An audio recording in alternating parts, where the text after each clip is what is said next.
Hello everybody, Maven here, and I found the best Warlock DPS build in the game, hands down. I will not be argued with. Whatever opinion you have, it's wrong. This one is the best, at least in the majority of situations.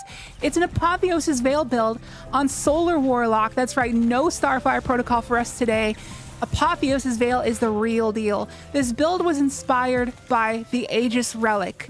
Coincidentally, this second time I'm shouting this guy out in a single week, but he deserves it. He's the best DPS tester in the D2 community, and if you have not yet checked out his channel and subscribed to him, you should do so. It's definitely worth your while. And he did a recent video going over all the ability DPS testing in the game, and he suggested that solar grenades on Apotheosis Veil are pretty good. So I gave it a try, and I was shocked at the result. The DPS is nuts. So let me show you what I came up with. Hope you enjoy. Shout out to our sponsor, Advanced GG, the #1 gaming supplement in the world. Use code MAVEN at checkout for 10% off. Link down below. Thank you. So the Apotheosis's ability can be summed up pretty easily. After using your super, you have infinite nades and melees for a few seconds. We're pairing this along with the Touch of Flame solar grenades as well as Hellion. Touch of Flame is going to make our solar nades create those little fireballs. So we got all these little potaboos flying everywhere from Hellion and Touch of Flame. And all of this contributes to granting us a ton of super energy. And every time we Phoenix dive to proc Hellion, we're also activating double Dynamo on our helmet to get a chunk of super energy back.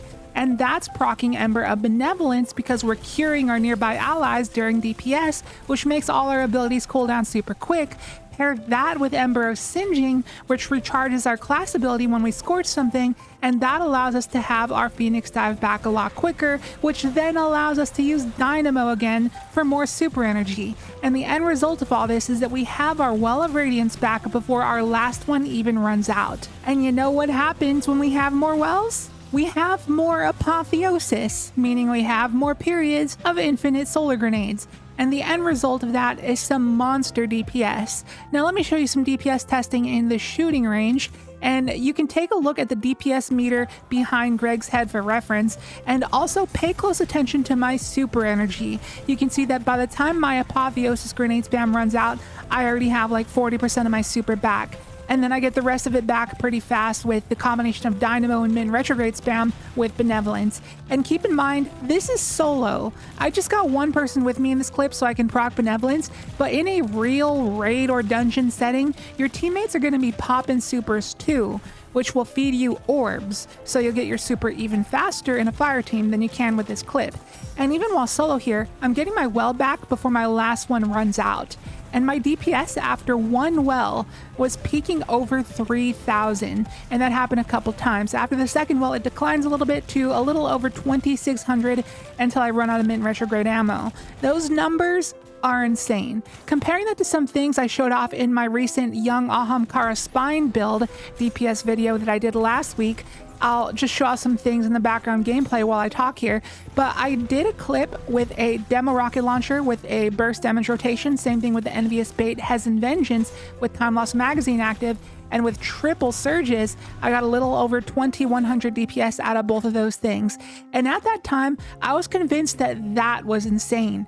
And to be honest, it still is compared to most things in the game. So I was not prepared to find out that this Apotheosis build peaked over 3,000 more than once. And you want to know what's even crazier about that number? Is that this isn't even this build's final form. There are a few things I can tell you right now that would increase this build's DPS even further by a large margin. Remember how I said in the intro that this Apotheosis build is getting buffed? Well, in Ash and Iron, Hellion will now scale based off of your grenade stat.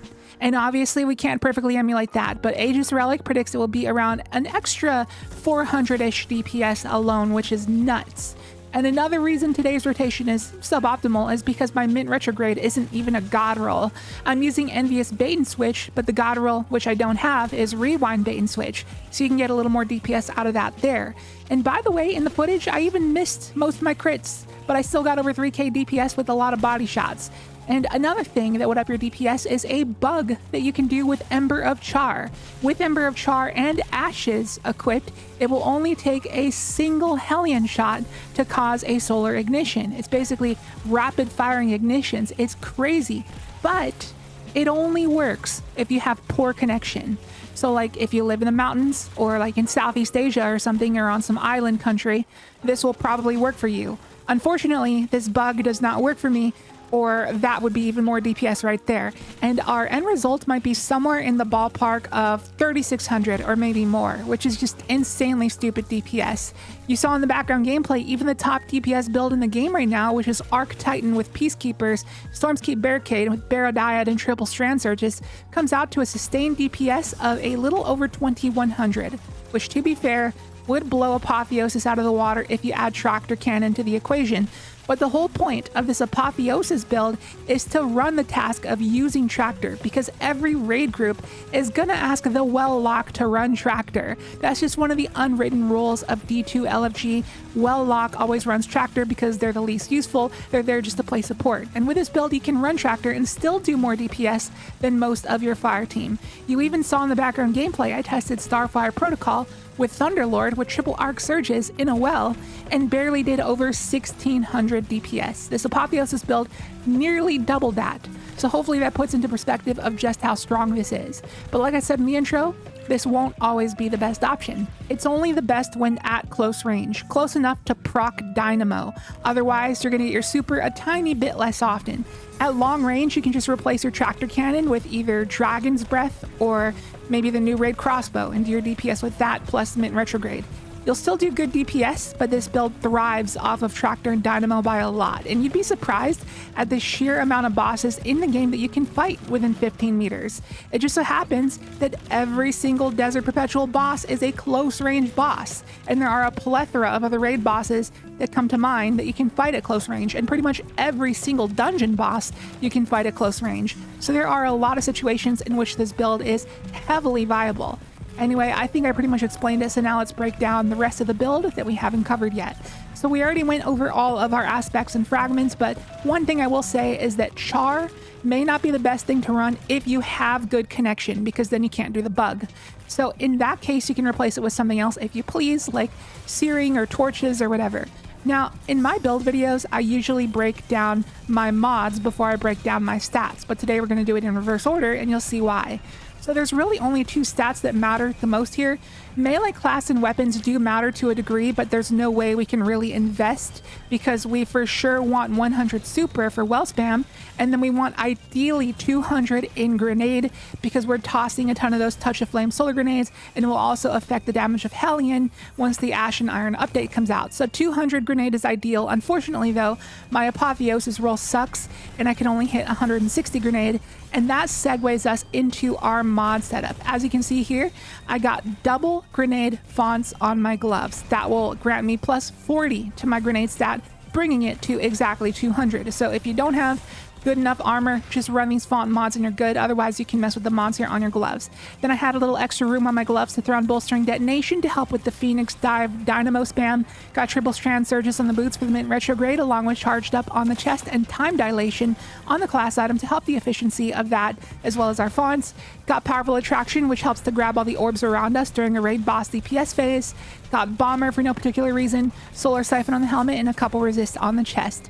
For your loadout, Mint is required, then use whatever solar primary you want, doesn't matter, and then use Tractor for close range bosses and Dragon's Breath for long range. And one final honorable mention for something you could add to this build is do something along the lines of this and run a full set of Lustrous armor that comes from the Solstice event if you saved any of that armor.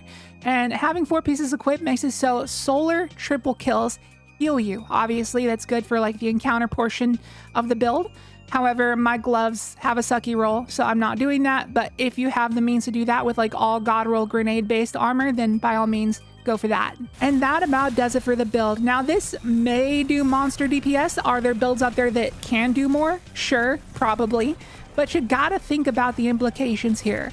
The fact that this build can spam wells back to back alleviates the need to have 2 well locks on your fire team. So your other Warlock players can swap over to Nova Bomb DPS builds And the fact that this build can easily run Tractor means your allies are free to do whatever the heck they want for their DPS strats. So not only is the DPS amazing on this build, but it's also playing a major support role in your fire team. There's a double purpose. That's why this build is so significant and probably the most valuable DPS build you can run on Warlock right now.